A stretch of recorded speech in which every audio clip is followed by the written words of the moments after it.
எல்லாம் முருகப்பெருமானை மனதிலே நினைவு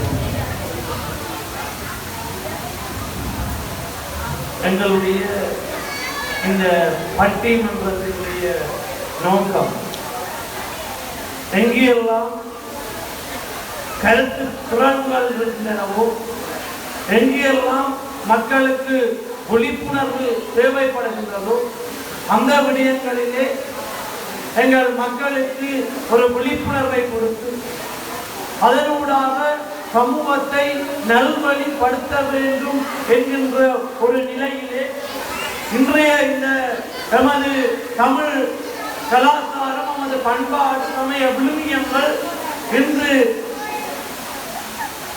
பாதை தடுமாறி கட்டு தடுமாறி நிற்கின்ற அந்த நிலையிலே அவற்றை மீண்டும் ஒரு உச்ச நிலைக்கு கொண்டு வர வேண்டும் என்கின்ற ஒரு உறுதிப்பாட்டிலே அவற்றினுடைய தத்துவார்த்தமான உள்ளார்ந்த கருத்துக்களை நாங்கள் இங்கே உங்களுக்கு தெரிவித்து இதனூடாக ஒரு இனம், ஒரு தமிழ் இனம் இன்று நாடு இல்லாது அனாதியாக திரிகின்றது என்றால், நமக்கு நாடு ஒன்று நமக்கு தேவை என்றால் நாம் நம்முடைய கலை கலாச்சாரம் பண்பாட்டை பேண வேண்டும்.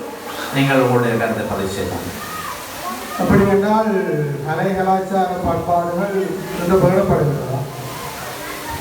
எங்களுடைய பட்டிமன்ற கலையங்கமே அதுதான். எமது கலாச்சாரத்திலே எங்களுடைய பேணுகையிலே குறைபாடுகள் இருக்கின்றன என்பதுதானே பட்டிமன்றத்தினுடைய தலையங்கம். ஒரு விடயம் ஆய்வுக்கு உட்படுகின்றது என்றால் அந்த பொருள் உண்டு என்பதுதான் கருத்து. அதாவது மலரியினுடைய பிள்ளைக்கு ஆய்வு நிகழ்ந்ததில்லை, முயல் கொம்புக்கு ஆய்வு நிகழ்ந்ததில்லை. ஆகவே ஒன்று ஆய்வுக்கு உட்படுகின்றது என்றால் அங்கு ஏதோ ஒன்று இருக்கின்றது என்பதுதானே நடுவர்களுடைய கருத்து. அப்படி என்றால் ஒரு இருப்புக்காகத்தான் அந்த இடத்தில் ஆய்வு மேற்கொள்ளப்படுகிறது. நன்றி, நீங்கள் தொடரலாம்.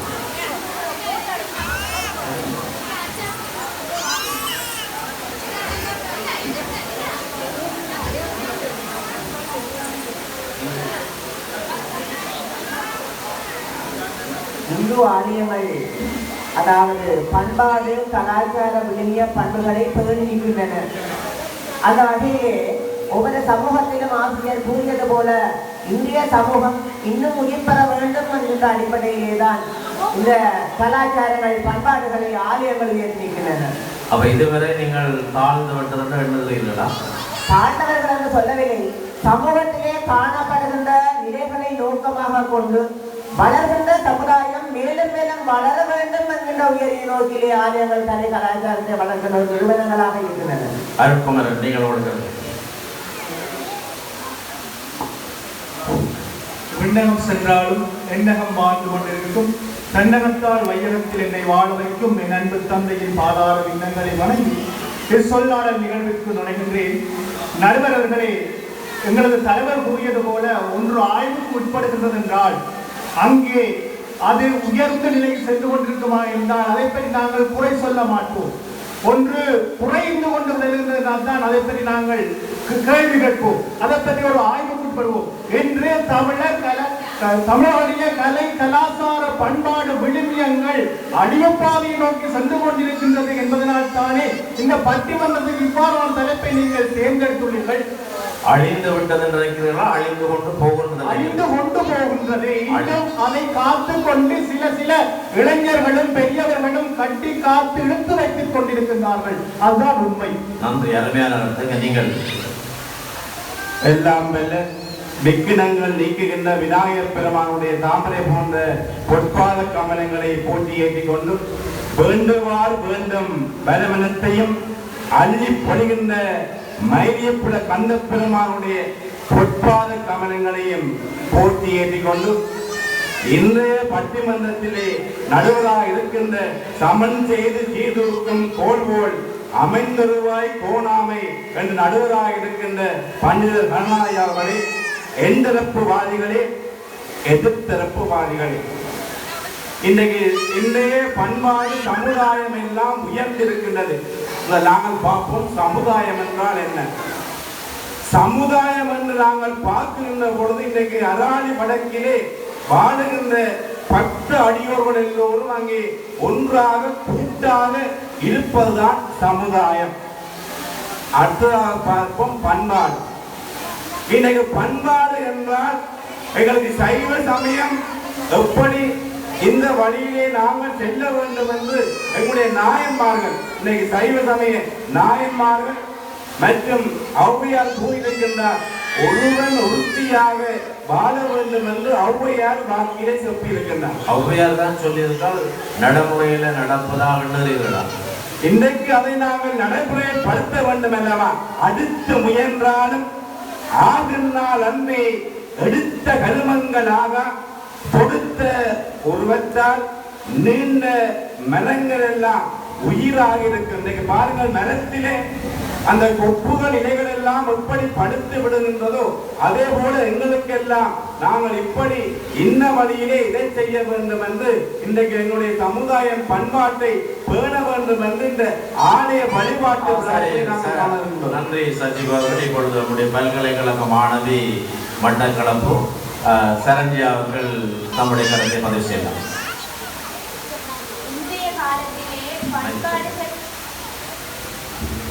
காலத்தில் பண்பாடுகள் பேணப்படுகின்றது என்று கருதுகின்ற போதிலும் தற்காலத்திலே இளைஞர் யுவதிகளை பொறுத்தவரையில் பண்பாடுகள் என்பது மிக அரிதாகவே பேணப்படுகின்ற ஒன்றாக காணப்படுகின்றது. ஏனென்று சொன்னா இன்றைய காலத்துல இளைஞர் யுவதிகள் ஆலயங்களுக்கு செல்கின்றது என்றால் ஆரம்ப காலத்துல உடைகள்ல சாரி கட்டி கொண்டு போவாங்க. ஆனா இன்றைய காலத்தை பொறுத்தவரையில பெண்கள் சாரி கட்டுறதும் குறைவு, ஆண்கள் வேட்டி கட்டுறதும் சரியான குறைவு. இங்க எல்லாம் சரியா வந்த மாதிரி கிடையாது. உங்களோட கருத்தை நீங்க சொல்லலாம். இங்க காணக்கூடியதா இருக்குது. நான் நடைமுறையில பொதுவா தான் சொல்றேன். பல்கலைக்கழகங்களின் ஊடாக இந்த கலாச்சாரங்கள் சீரழிக்கப்படுவதற்கு பல்கலைக்கழகங்கள் உடந்தையாக இருக்கின்றது என்ற வார்த்தை நீங்கள் அதுக்கு என்ன பதில் சொல்லுகிறீர்கள்? பல்கலைக்கழகங்களில் அப்படி இருக்கிறதா? நீங்கள் அதை சரியாக சிறைப்படுத்துகிறீங்க, உங்களோட கருத்து பதிவு செய்யலாம்.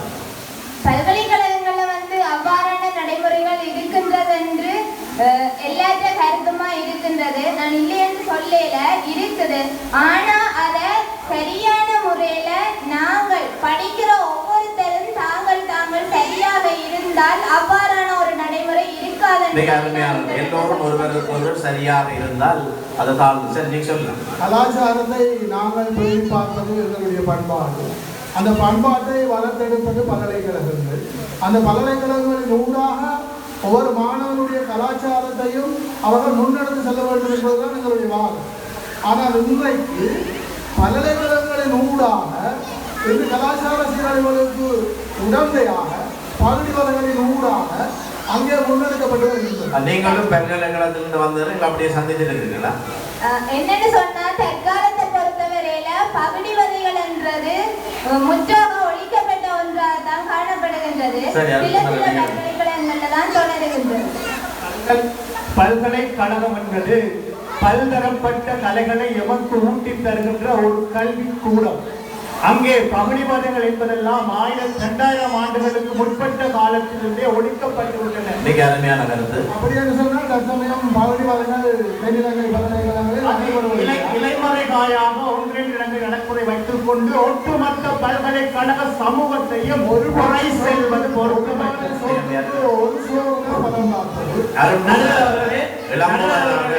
இதிலே பல்கலைக்கழகங்களிலே நடைபெறுகின்ற பகுடி வரை அல்ல, அது உண்மையாகவே பல்வேறுபட்ட கிராமங்களிலே சமூகங்களிலே குடும்ப நிலைகளிலே இருந்து நாங்கள் மாணவர்களாக பல்கலைக்கழகம் போகின்ற பொழுது எங்களிடையே சில தனிப்பட்ட குணாம்சங்கள் இருக்கும். அவற்றை பதப்படுத்துகின்ற ஒரு இடம். அதாவது நான் ஒரு பெரிய ஒரு தொழில்களுடைய ஒருவராக நாங்கள் தெரிகின்ற பொழுது அவருடைய மகனாக இருக்கின்ற பொழுது ஏனைய மாணவர்களோடு நான் கலைக்க மாட்டேன். என்னுடைய குடும்ப அந்தஸ்து, என்னுடைய செல்வ செழிப்பு அவர்களோடு என்னை கலைக்க வைக்காது, அவர்களோடு கவனாக என்ன உண்ண வைக்காது. ஆகவே நான் என்னுடைய பணத்திலே என்னுடைய வாகனத்திலே நான் போகின்ற பொழுது அந்த சமூக ஏற்றத்தாழ்வு, அந்த சமூக ஏற்றத்தாழ்வுகளை எல்லாவற்றையுமே சமப்படுத்துவதற்காக நமக்கு முன்தன்ற மாணவர்கள் இங்கே வா, இதில் உன்னுடைய பேர் என்ன, உன்னுடைய அப்பாண்ட பேர் என்ன என்று இந்த மணி இல்லை இது எழுப்பு என்று எங்களை பலப்படுத்துகின்ற ஒரு செயலாகத்தான் அங்கே இருக்கின்றதை தவிர இன்றை வரைக்கும் நாங்கள் கேட்பது பகுதி வதைகள் தேவையில்லை. நமக்கு தேவை ஒரு அறிமுக விழா. அந்த அறிமுக விழா எல்லை மீறுகின்ற பொழுது அவை பகுதி வதைகளாக போக முடியாது. ஆகவே அறிமுக விழா தேவை. ஏனென்றால் பல்வேறு இடங்களிலே பல்வேறு நிலைகளிலே நாங்கள் போகின்ற பொழுது அவர்கள் நாங்கள் அறிமுகமாகின்றோம். அவர்கள் எங்களை பகுதிவரை செய்தவர்கள் தான். நாங்கள் பாடங்களிலே சிக்கப்படுகின்ற பொழுது எங்களை தேடி வந்து எங்களுக்கு பரீட்சையிலே சொல்லி தந்து வினாப்பெயர் பத்திரங்களை தந்து எங்களை உயர்நிலைக்கு கொண்டு சென்றிருக்கிறார்.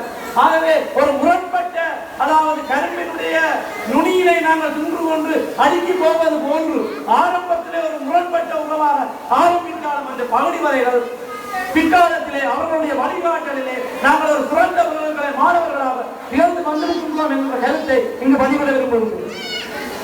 சரி, நீங்கள் சுப்ரதன் ஆசிரியர் பதிவு செய்கிறார்.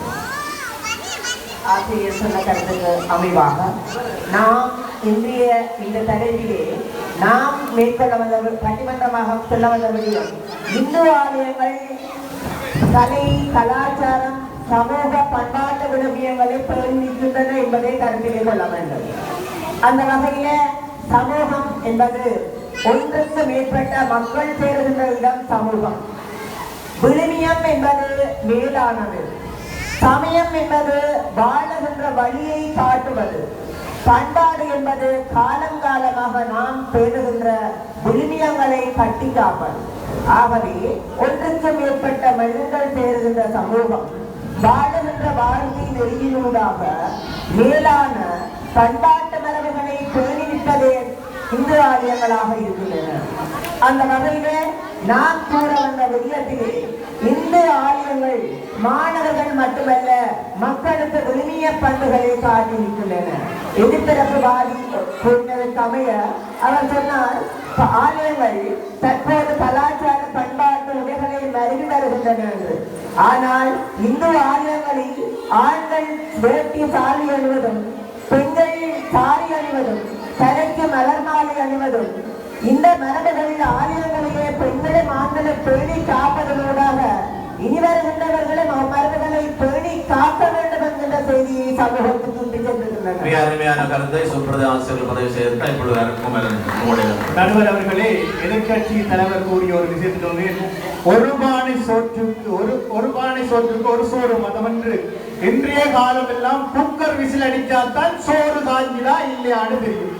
குக்கர் 3 விசில் அடிச்சா சோறு ஆச்சு, குக்கர் 4 விசில் அடிச்சா கடலை ஆச்சு. அப்ப இந்த பழமொழி எல்லாம் இன்னைக்கு மறந்து போச்சு. அடுத்ததாக நான் எங்களது சுப்ரதீவன் சார் அவர்கள் கூறிய கருத்துக்கு வருகின்றேன். தெல்லிப்பளை துர்க்கியம்மன் ஆலயத்திலே பழைய எங்கள் தங்கம்மா அப்பா குட்டி அம்மையார் அவர்கள் இந்த காலகட்டத்திலே பெண்கள் சுடிதார் மற்றும் பஞ்சாபி அணிந்து கூட ஆலயத்திற்குள் செல்வதற்கு அவர் ஆதி காலத்தில் தடை விதித்திருந்தார். அது எமது ஒழுக்கமான ஆடை என்று அவர் கருதவில்லை. பெண்களாக இருந்தால் முழு பாவாடை சட்டையும் சேலையும் அணிந்து ஆலயத்துக்கு செல்ல வேண்டும். அதே போல சுப்ரதீவன் அவர்கள் கூறியது போல பெண்கள் கொண்டை அணிந்து மாலை வைத்து ஆலயம் வர வேண்டும் என்ற கருத்தை முன்வைத்திருந்தார். இந்த அரங்கத்திலே ஒரு பெண்மணியாவது தலையிலே மாலை கட்டி வந்திருந்தால் அதை அடையாளம் காட்டட்டும். இப்ப பூ கொஞ்சம் தட்டுப்பாடா இருக்கும். பிளாஸ்டிக் பூ இருக்குதானே. அது மட்டுமல்லாமல் நாங்கள் கண்டியில இருந்து புத்தளத்தில இருந்து அருமையான பூக்களை இறக்கி வந்திருக்கின்றோம். நான் எங்களே யாழ்ப்பாணம் அடிக்கடி போகின்ற பொழுது நடுதடி ஆலயத்தின் முன்னால் ஒரு குடும்பம் எவ்வாறு ஆலயத்துக்கு வர வேண்டும் என்று சிலையாக செய்து வைத்திருக்கிறார்கள் நடுவர்களே. அப்படி என்றால் அந்த சிலை இவர்கள் எல்லாரும் அவ்வாறு போவார்கள் என்றால் தேவையில்லை, அதை நாங்கள் அடுத்து வீசி விடலாமா? அப்படி செய்யக்கூடாது. இனிமேல் வருகின்ற சமூகம் அதை கடைபிடிக்க வேண்டும். அருமையான கருத்து நடுவர்களே. நல்லூர் கோயிலே ஒரு குழந்தை தொலைந்து விட்டது. அவ நல்லூர் கோயிலே ஒரு குழந்தை தொலைந்து விட்டால் அங்கே ஒளிவாங்கியிடம் அந்த குழந்தையை அவர் ஒப்படைக்கிறார்கள். அப்பொழுது அந்த குழந்தையை கேட்கின்றார்கள், நீ யாரோடு வந்தீர்? நான் என்னுடைய அம்மாவோடு வந்தேன். சரி, அப்படி என்றால் நீங்கள் அம்மாவோட கையை பிடிச்சு கொண்டிருக்கிறான் தானே? இல்லை, அம்மா டெலிபோன் தச்சு கொண்டிருந்தவா? அடுத்ததா சரி அப்படி என்றால் நீங்கள் அம்மா சீலையா பிடிச்சிருக்கலாம் தானே? இல்ல அம்மா சீலையா அம்மா வந்தது என்ன ஆடை வளர்றவர்களே? அதே பாவாடை சட்டை. குட்டை பாவாடை சட்டை. அம்மா பாவாடை இருக்கவில்லை. சரி அம்மா தலைமையிலையாவது அப்படி பிடிச்சிருக்கலாம் தானே? ஐயோ அம்மா கிப்பி வெட்டி போட்டா. ஆகவே இது உண்மையாகவே நடந்த சம்பவம். வெளிநாட்டில் இருந்து வருகின்ற வெள்ளைக்கார பெண்கள் எமது கலாச்சாரம் தேவை என்று அவர்கள் கொண்டு வைத்து சீலை கட்டி வருகின்ற பொழுது எங்களுடைய கோயில்களிலே வாருங்கள், நாங்கள் காட்டுகின்றோம். நெல்லின் கோயிலில் பணம் என்றால் போன முறை தேர் திருவிழாவை அடித்து பாருங்கள். எத்தனை பேர் கிழிச்ச உடுப்போடும், எத்தனை பேர் தலைவிதி ஓரமாகும். அதாவது எங்களுடைய கண்ணகி மதுரையை எரித்தது போல் திரௌபதி திரௌபதி வந்தது போன்று எமது ஆலயத்திற்கு தலைவிதி மூலமாக வருகின்றார்கள். என்ன சபதம் எடுத்து வருகின்றார்களோ நாங்கள் ஏன் பெறாமல். ஆகவே இன்று நாங்கள் எங்களுடைய கலாச்சாரத்தை உயர்நிலைக்கு கொண்டு செல்ல வேண்டிய ஒரு தேவை நமக்கு இருக்கின்றது என்பதனை மிகவும் ஆணித்தரமாக இங்கே முன்வைக்கின்றோம். சுதாரண ஆசிரியர்கள் உங்களுடைய ஒரு கேள்வி, சொல்லிபுரம் உங்களுடைய பத்திராளி கோயில் ஆலயத்தில் எல்லாம் சிறப்பாக நடப்பதை நான் கண்கூடாக அறிந்திருக்கின்றேன். அங்கே நல்ல மாற்றம் ஏற்பட்டிருக்கிறது அல்லவா? தாங்கள் புரட்சியாக நமது திருவிழாவுக்கு வந்து பட்டிமன்றங்கள் வைத்து அந்த மக்களை விழிப்புணர்வு ஏற்படுத்தி இருப்பதை விட்டு அந்த ஆலயம் தாங்களே தங்களுக்கு நன்றி கூறிக்கொள்வோம்.